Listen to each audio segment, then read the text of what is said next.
Hello everyone, आज date है 17 जून 2022 और द हिंदू न्यूज एनालिसिस में आपका स्वागत है। इस वीडियो में हम द हिंदू की इंपोर्टेंट न्यूज़ को एग्जाम के पॉइंट ऑफ व्यू से डिस्कस करेंगे। नीचे डिस्क्रिप्शन बॉक्स में telegram channel volcano IAS academy का लिंक दिया हुआ है। आप telegram channel volcano IAS academy के साथ में जुड़ सकते हैं। वहाँ पर हर exam means UPSC, state PCS and other exams के पॉइंट ऑफ व्यू से काफ़ी इंपॉर्टेंट इन्फॉर्मेशन आप सभी के साथ में शेयर की जाती है। तो चलो स्टार्ट करते हैं। वीडियो को स्टार्ट करेंगे एक ज्योग्राफिकल मैप क्वेश्चन के साथ में। और आज आपका क्वेश्चन ये है कि ब्रह्मपुत्र रिवर को आपको मैप में व्यू करना है, फिर इससे रिलेटेड हर इंपॉर्टेंट फैक्ट्स को एंड इन्फॉर्मेशन को कमेंट बॉक्स में टाइप करना है। कल हमने आपसे क्वेश्चन पूछा था कान्हा टाइगर रिजर्व को लेकर के। तो कान्हा टाइगर रिजर्व को अगर हम मैप में व्यू करें, इंडिया का जो मध्य प्रदेश स्टेट है वहाँ पर लोकेटेड है कान्हा टाइगर रिजर्व। इससे रिलेटेड बेसिक हिस्ट्री को अगर हम डिस्कस करें, सबसे पहले ये जो एरिया था वो एक वाइल्ड लाइफ सेंचुरी के रूप में लोकेटेड था। फिर 1955 में इसको चेंज करके नेशनल पार्क का डेजिग्नेशन दिया गया। 1973 में हमारे इंडिया में प्रोजेक्ट टाइगर लॉन्च किया गया ताकि टाइगर की जो पॉपुलेशन है उसको इंक्रीज़ किया जा सके। और प्रेजेंट टाइम में 1973 के टाइम में जो टाइगर की जो पॉपुलेशन है उनको रेगुलर उनके टाइम के साथ में उनकी पॉपुलेशन इंक्रीज हो, उनके हैबिटाट को सेव किया जा सके। और इसीलिए इसको जब प्रोजेक्ट टाइगर स्कीम लॉन्च की गई तो इस एरिया को टाइगर रिजर्व के रूप का जो डेजिग्नेशन है वो भी दिया गया कान्हा नेशनल पार्क को। इससे रिलेटेड अदर फैक्ट्स की अगर हम बात करें, ऐसा बोलते हैं कि रुडयार्ड किपलिंग उनकी famous book the jungle book के जो नेचुरल सीन थे वो इसी नेशनल पार्क के जो नेचुरल सीन है उसी से इंस्पायर्ड थे। इसके अलावा अगर हम डिस्कस करें तो कान्हा नेशनल पार्क में फ्लोरा एंड फोना की अगर स्पीसीज़ की बात करें तो काफ़ी ज़्यादा संख्या में बहुत ज़्यादा वैरायटी यहाँ पर उनसे रिलेटेड पाई जाती है।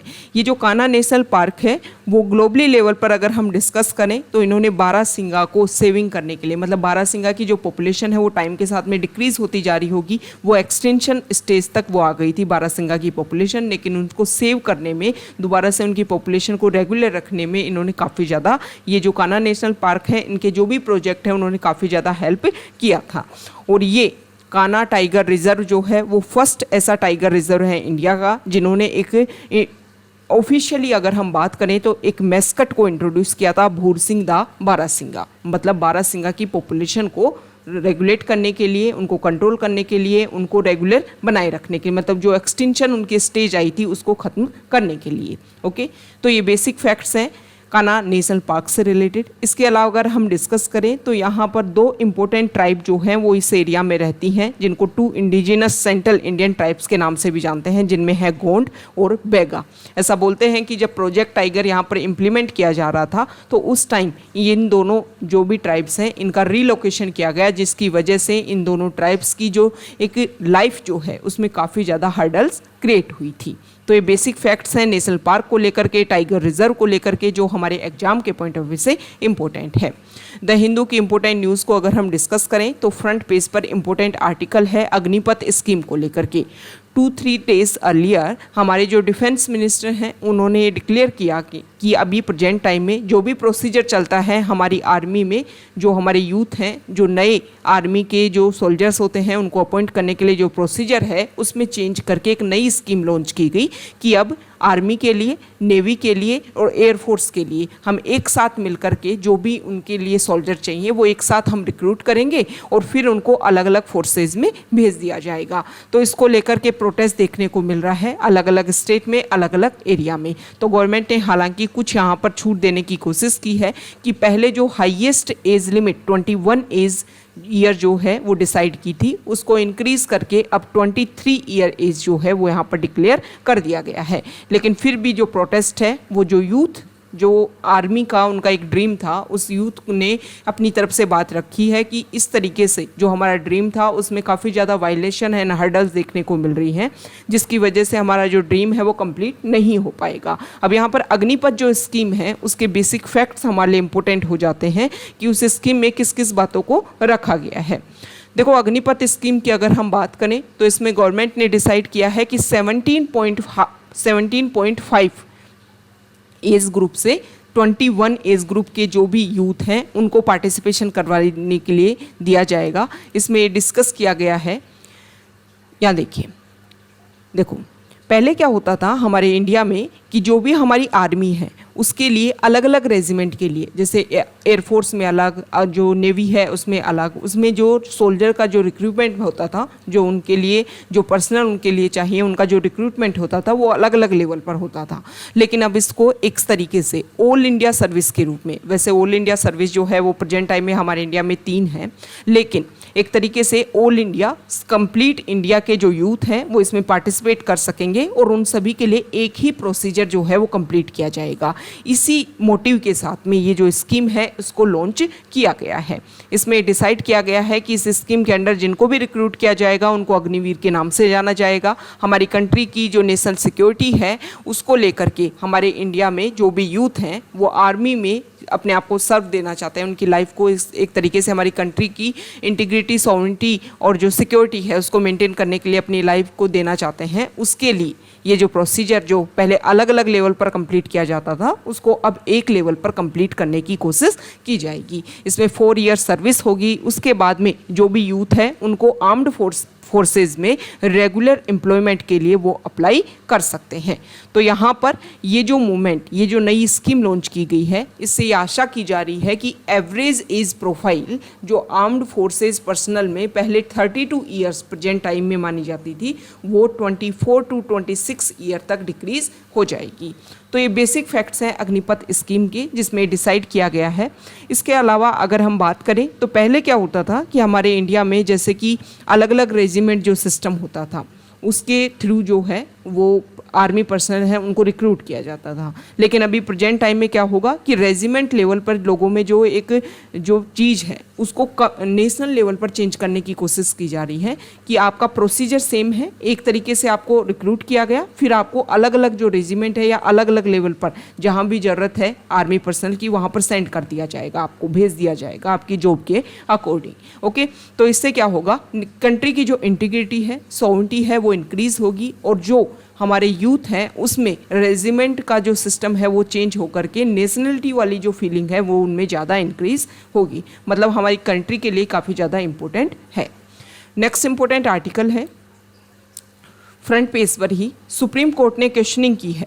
सुप्रीम कोर्ट ने बोला है कि सुप्रीम कोर्ट में देखो एक पिटीशन डाली गई थी कि यूपी में जो डिमोलिशन वाला जो प्रोसीजर किया गया उसको लेकर के सुप्रीम कोर्ट जो है वो अपना आंसर दे। और सुप्रीम कोर्ट जो है वो गवर्नमेंट को क्या रेगुलेशन कर सकती है, किन्हीं लॉज को बनाने के लिए क्या बात रख सकती है, इसके लिए भी सुप्रीम कोर्ट अपनी बात रखे। तो सुप्रीम कोर्ट ने यूपी गवर्नमेंट को बोला है कि अगर इस तरीके की कोई डिमोलिशन एक्टिविटीज़ अगर होती हैं तो वो लॉ बेस्ड होनी चाहिए, रिटेलिएटरी फॉर्म में वो नहीं होनी चाहिए कि सिर्फ आपने इसलिए उनको वो कर दिया, उनके जो घर है उसको डिमोलिशन इसलिए कर दिया कि उनका कुछ इन्वॉल्वमेंट आपको शो हो रहा था। मतलब अगर लॉ में इस तरीके की एक्टिविटीज़ हैं तो आप उसको रेगुलर कर सकते हो, लेकिन रिटेलिएशन फॉर्म में आप इस तरीके की एक्टिविटीज़ को इम्प्लीमेंट नहीं कर सकते हो।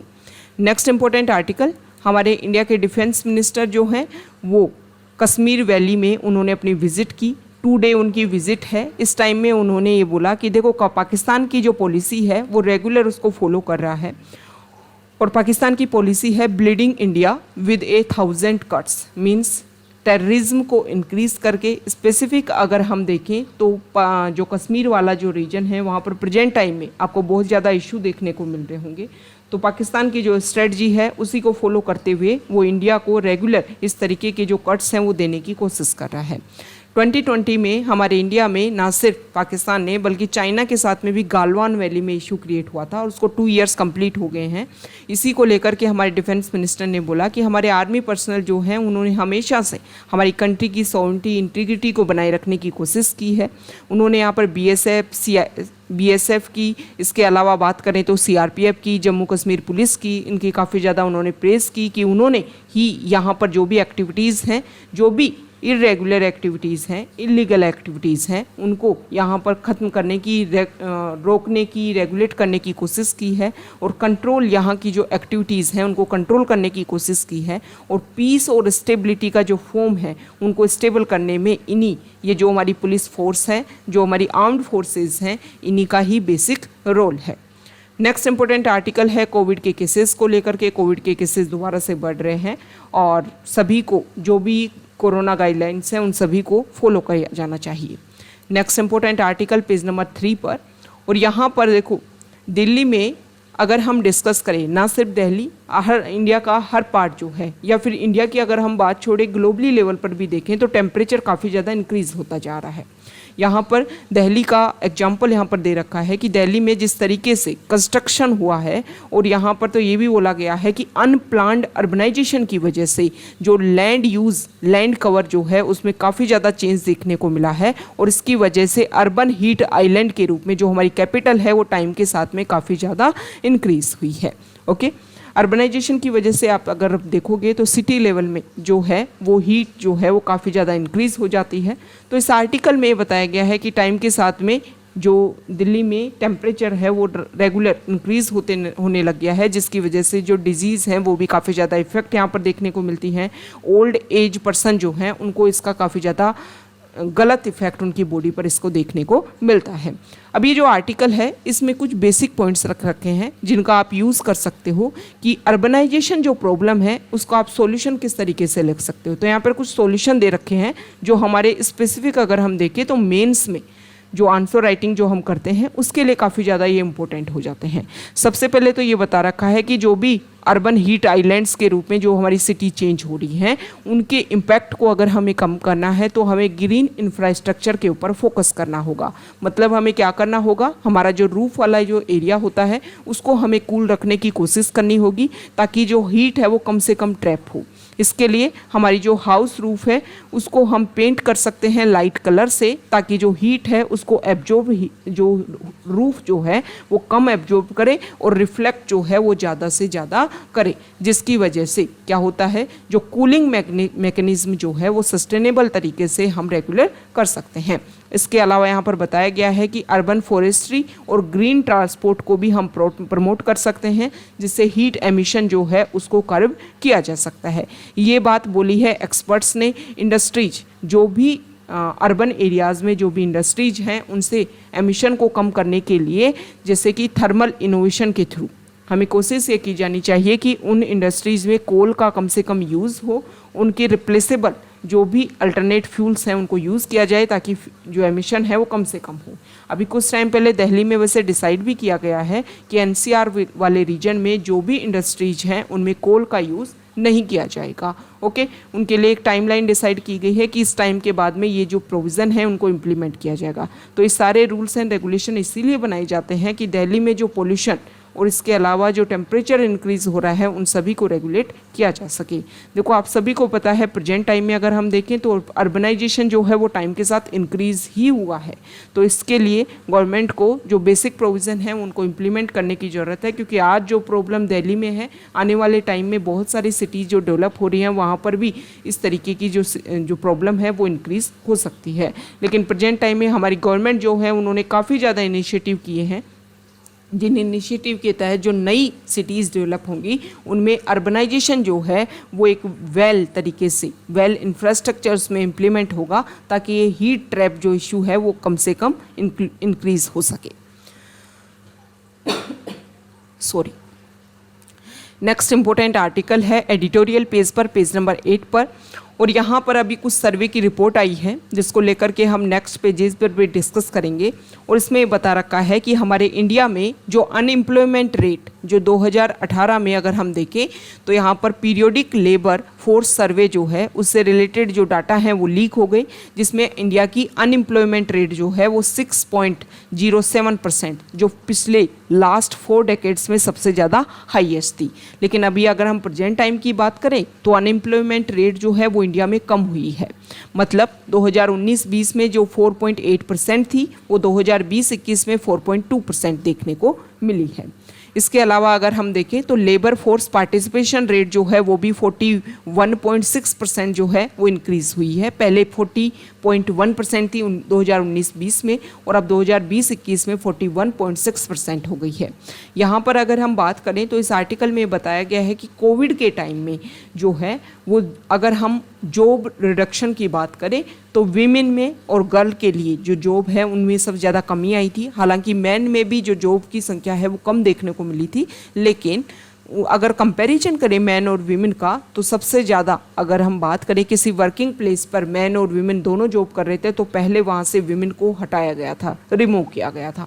अब इस आर्टिकल में बताया गया है कि देखो अनएम्प्लॉयमेंट रेट जो है वो तो हमारे यहाँ पर डिक्रीज़ हो रही है, मतलब एम्प्लॉयमेंट रेट जो है वो बढ़ तो रही है, लेकिन इस आर्टिकल में बताया गया कि कोविड के टाइम में बहुत सारे ऐसे पर्सन हैं जिन्होंने अपनी स्किल्ड के बेसिस पर उनकी जो जॉब है वो ख़त्म हो गई, तो उनको अपने अनस्किल्ड लेवल पर जा कर के, मतलब उनका स्किल ही नहीं है, जैसे कि अगर हम देखें तो लैंड एग्रीकल्चर सेक्टर में जो पार्टिसिपेशन जो है वो बहुत ज़्यादा बढ़ गया। दूसरी अगर हम बात करें तो मनरेगा में भी बहुत सारे लोगों ने अपना पार्टिसिपेशन किया ताकि जॉब जो है उनके पास में रेगुलर बनी रहे। मनरेगा ने काफ़ी इंपॉर्टेंट रोल प्ले किया था कोविड के टाइम में, और मनरेगा स्कीम के तहत गवर्नमेंट ने बहुत सारे लोगों को जॉब देने की कोशिश की थी ताकि जो इशू है कोरोना का, जो एक फियर जो है वो ज़्यादा इंक्रीज़ ना हो सके।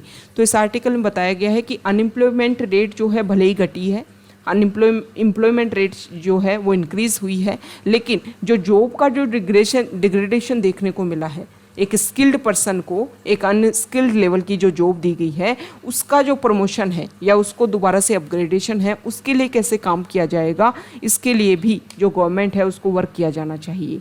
मतलब एम्प्लॉयमेंट और अनएम्प्लॉयमेंट रेट का जो इंक्रीज़ देखने को मिला है उसको लेकर के भी गवर्नमेंट को ज़्यादा हैप्पी होने की खुश नहीं है। जो डिग्रेडेशन है वो भी एक बेसिक पॉइंट है और उसके लिए भी गवर्नमेंट को काम किया जाना चाहिए।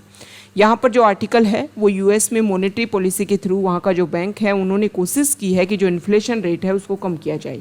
नेक्स्ट जो पेजेस हैं उनके बारे में, उनके ऊपर जो है नेक्स्ट पेजेस जो टेक्स्ट पेज आता है उसमें इसको अच्छे से डिस्कस कर रखा है कि क्रिप्टो करेंसी के ऊपर भी इसका क्या इफेक्ट पड़ा है, तब हम इसको जो है वहाँ पर डिस्कस करेंगे।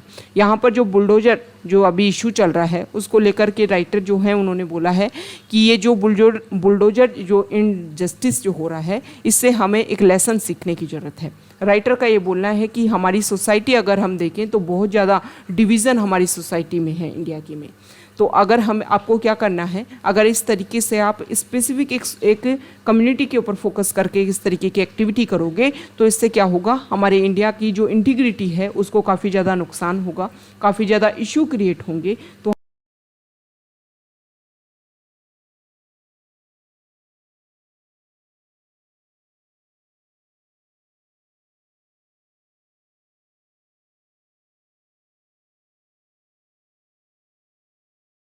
इम्प्लीमेंट किया जाए, सब कुछ जो है वो लॉ के अकॉर्डिंग हो, कुछ भी डिक्टेटरशिप तरीके से कुछ भी चीज़ें इम्प्लीमेंट ना हो। ओके, नेक्स्ट इम्पोर्टेंट आर्टिकल है, आप सभी को पता है टोक्यो ओलंपिक्स में जो नीरज चोपड़ा है उन्होंने काफ़ी अच्छा परफॉर्मेंस दिया था, और अब दोबारा से नीरज चोपड़ा ने फिनलैंड में कुछ गेम्स हुए हैं तो वहाँ पर भी उन्होंने जेवलिन थ्रो में काफ़ी अच्छा परफॉर्मेंस दिया है। Okay, Olympic champion Neeraj Chopra उन्होंने दोबारा से नेशनल रिकॉर्ड जो है वो क्रिएट किया है। उन्होंने 89.3 मीटर का एफर्ट जो है उसको फेंका है, मतलब जेवलिन थ्रो में उन्होंने इतनी अच्छी परफॉर्मेंस दी है। फिनलैंड के टुर्कू में ये जो पावो नुर्मी गेम्स जो है वो चल रहे थे, और इसमें पहली बार ऐसा देखने को मिला है कि किसी इंडियन ने 89 मीटर का जो मार्क है उसको क्रॉस किया है। इस आर्टिकल में कुछ बेसिक फैक्ट्स बता रखे हैं कि 1986 से अगर हम कंपैरिजन करें तो अभी तक सिर्फ और सिर्फ 187 टाइम जो है वो एक बेस्ट लेवल पर जो जेवलिन थ्रो है वो फेंका गया है।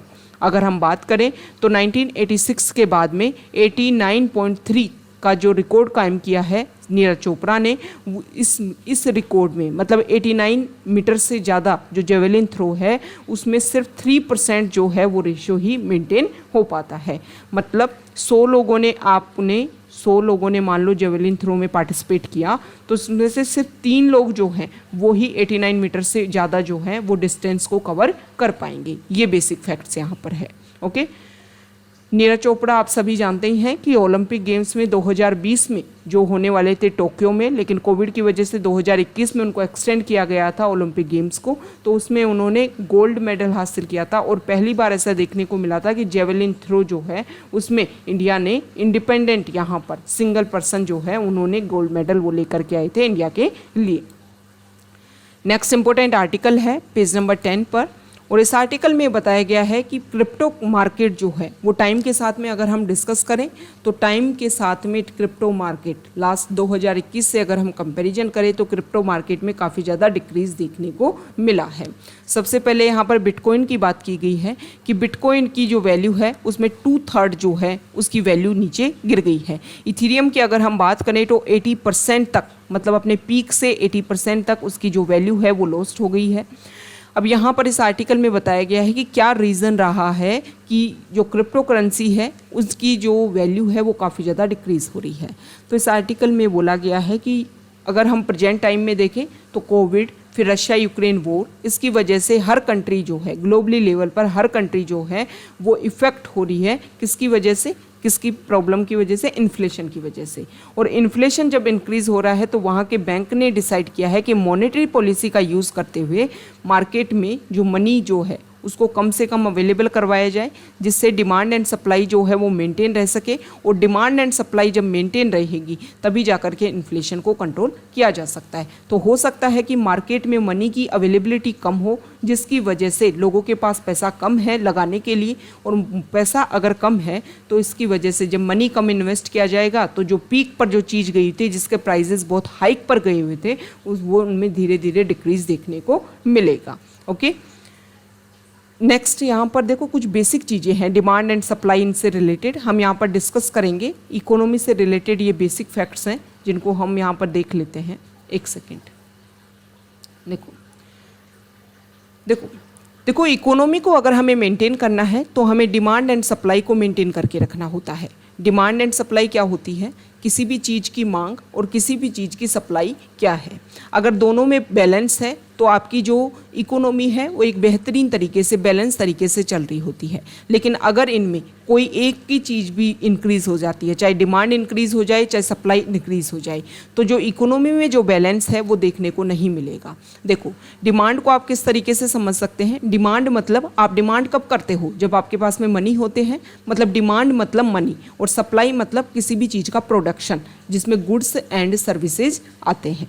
ओके, तो अब क्या होता है कि मान लो डिमांड ज़्यादा है, डिमांड ज़्यादा है मतलब लोगों के पास में पैसा ज़्यादा है। इस तरीके से समझो कि मार्केट में पहले 1000 फ़ोन थे और ख़रीदने वाले भी 1000 थे, तो इससे जो फ़ोन का जो प्राइस है वो रेगुलर रह पाएगा, ना तो इंक्रीज़ होगा ना डिक्रीज़ होगा। अब लोगों के पास में मनी ज़्यादा हो गया है, मतलब अब 2000 लोगों के पास में मनी ज़्यादा हो गया है, तो पहले 1000 फ़ोन को खरीदने वाले 1000 थे तो बैलेंस बराबर था।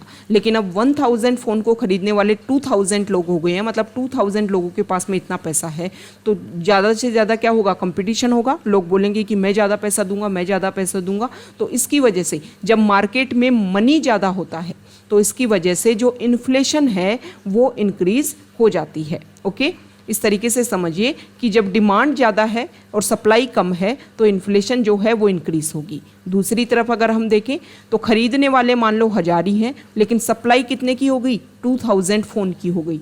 तो लोग 1000 हैं लेकिन फ़ोन कितने हो गए? 2000। तो लोगों को ईजिली अवेलेबल हो जाएगा। तो ईजिली अवेलेबल होने की वजह से जो प्राइस, मान लो पहले एक फ़ोन की प्राइस थी 10,000, वो धीरे धीरे डिक्रीज़ होती जाएगी, क्योंकि बेचना तो ज़रूरी है सर्विसेज और गुड्स को। तो इसकी वजह से जो डिफ्लेशन है वो इंक्रीज़ हो जाता है। मतलब अगर सप्लाई ज़्यादा है डिमांड से तो इसकी वजह से जो डिफ्लेशन है वो इंक्रीज़ होता है। ओके, तो अब इनको बैलेंस कैसे किया जाता है? बैलेंस करने के दो चीज़ें होती हैं कि हमें डिमांड और सप्लाई को एक रेगुलर वे में लेकर के चलना है। तो मनी को कंट्रोल कैसे किया जा सकता है? सबसे पहले तो हमें पता होना चाहिए कि मनी मार्केट में बढ़ता कैसे है। जैसे कि इंडिया की अगर हम बात करें तो RBI, reserve bank of India जो है उसके पास में पावर है कि हम जो है वो मनी की लिक्विडिटी मार्केट में इंक्रीज़ की जा सके और मनी की लिक्विडिटी को कम किया जा सके। इसके लिए RBI जो है वो अपनी कुछ पॉलिसीज़ को फॉलो करता है। ऐसा नहीं है कि RBI जो है मनी कम है मार्केट में तो RBI ने धड़ाधड़ पैसे छापे और लोगों को दे दिए, ऐसा नहीं होता है। कुछ टूल्स होते हैं RBI के जिनको फॉलो करते हुए वो उस प्रोसीजर के थ्रू मनी की अवेलेबिलिटी इंक्रीज़ करते हैं और मनी की अवेलेबिलिटी डिक्रीज़ करते हैं। तो RBI जो है अपनी टूल्स को यूज़ करेगा और अपनी पॉलिसीज़ के थ्रू जो है वो मार्केट में मनी को मनी को सेंड करता है और मनी को वापस स्नैच कर लेता है, मनी को वापस विड्रॉ कर लेता है। दूसरा होता है गवर्नमेंट। गवर्नमेंट जो है वो जितना ज़्यादा खर्च करेगी अपनी स्कीम में उतना ज़्यादा मार्केट में पैसा इंक्रीज होता है। तो ये कुछ चीज़ें होती हैं जिससे मार्केट में लिक्विडिटी इंक्रीज होती है। तो मार्केट में हमें अगर इन्फ्लेशन को कर्व करना है तो मार्केट में मनी कम होना चाहिए। मार्केट में मनी कम खोए तो इसके लिए आरबीआई जो है वो अपनी पॉलिसीज़ को टाइट बनाए, इस तरीके की मनी पॉलिसीज़ बनाए ताकि मार्केट में जो पैसा जो उन्होंने दिया है उसको वापस से लिया जा सके। गवर्नमेंट जो है वो भी अपनी स्कीम में कम खर्चा करे जिससे जो इन्फ्लेशन जो है उसको कंट्रोल किया जा सकता है। दूसरा, अगर हम बात करें तो अगर डिफ्लेशन है तो आरबीआई जो है वो इजी मनी पॉलिसी बना सकता है, मार्केट में मनी को बढ़ा सकता है।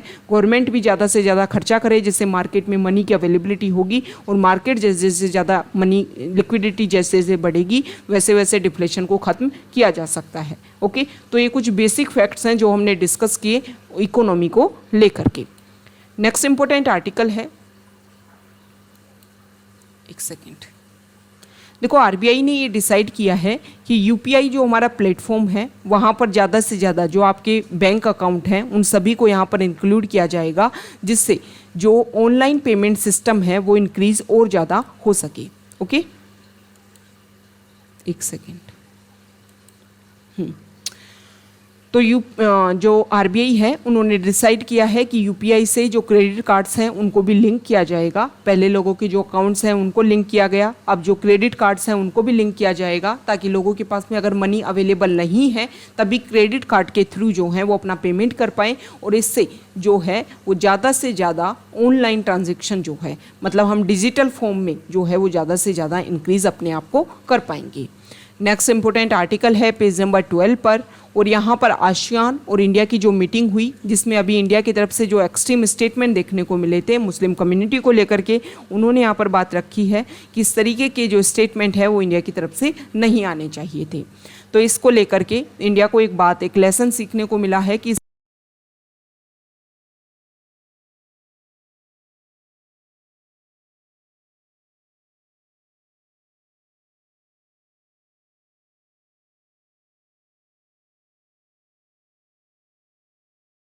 है कि आसियान ग्रुप का फॉर्मेशन कब हुआ था और किस तरीके से अपने आप को रेगुलर कर रहा है।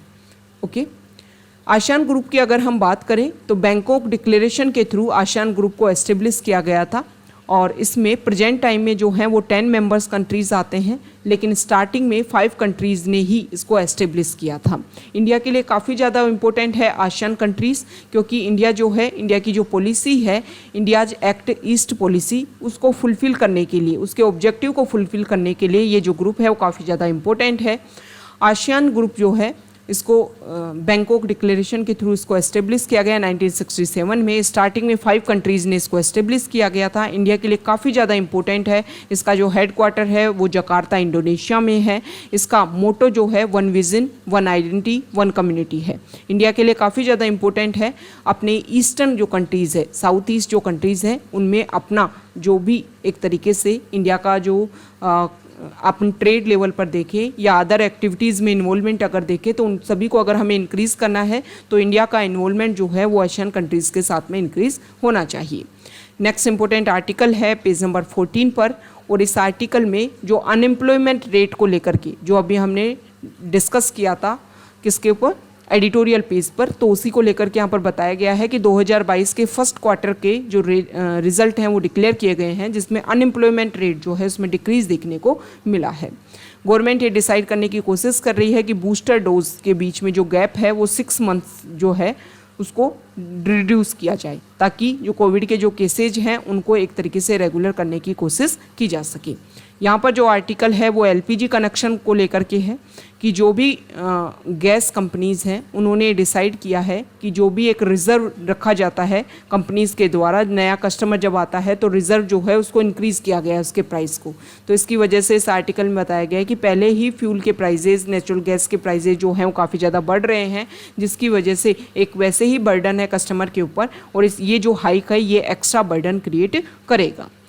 देखो जम्मू में एक र्यूमर इंक्रीज होता है और उस र्यूमर में ये बोला जाता है कि पेट्रोल जो है उसकी शॉर्टेज हो जाएगी कुछ टाइम में, तो लोग यहाँ पर इंक्रीज हो गई, तो ये जो पेट्रोल पंप्स हैं वहाँ पर लोगों की संख्या जो है काफ़ी ज़्यादा बढ़ गई। इस तरीके के जो र्यूमर्स हैं वो इंडिया में काफ़ी ज़्यादा इफेक्ट करते हैं और ये सारे जो र्यूमर्स हैं वो सोशल मीडिया प्लेटफॉर्म्स को यूज़ करते हुए इंक्रीज किए जाते हैं, स्प्रेड किए जाते हैं। तो सोशल मीडिया प्लेटफॉर्म्स को कर्ब करने के लिए जो गवर्नमेंट रूल्स एंड रेगुलेशन बनाती है वो रियल में बहुत ज़रूरी है अगर हम एक तरीके से देखें, क्योंकि इसकी वजह से सोसाइटी में काफ़ी ज़्यादा हर्डल्स क्रिएट होती हैं।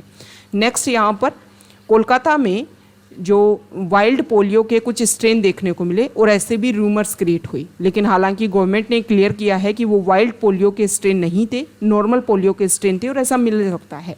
ओके, अगर हम कुछ यहाँ पर देखें तो देखो पोलियो के भी कुछ टाइप हैं, टाइप 2 और टाइप 3 जो स्ट्रेन है उसको ग्लोबली इरेडिकेटेड डिक्लेयर कर दिया गया था, लेकिन अभी प्रेजेंट टाइम में टाइप 1 जो है वो पाकिस्तान और अफगानिस्तान कुछ कंट्रीज़ को इफेक्ट कर रहा है। पोलियो क्या होता है, हमारी बॉडी में एंटर करता है किसी भी तरीके से और उसके बाद में ह्यूमन टू ह्यूमन भी इसका ट्रांसफ़र होता है, फिर उसके बाद में मल्टीपल टाइम्स अपने आप को रेगुलेट करता है बॉडी में ही और फिर नर्व सिस्टम के ऊपर अटैक करता है, जिसकी वजह से बॉडी में पैरालिसिस हो जाता है। ओके, तो ये पोलियो इस तरीके से बॉडी को इफेक्ट करता है। तो ये आज का हमारा द हिंदू न्यूज़पेपर का डिस्कशन था। अगर आप यहाँ तक आए हैं, वीडियो आपको अच्छा लगा है तो प्लीज़ वीडियो को लाइक कीजिए, शेयर कीजिए और चैनल को सब्सक्राइब कीजिए। Okay, thank you.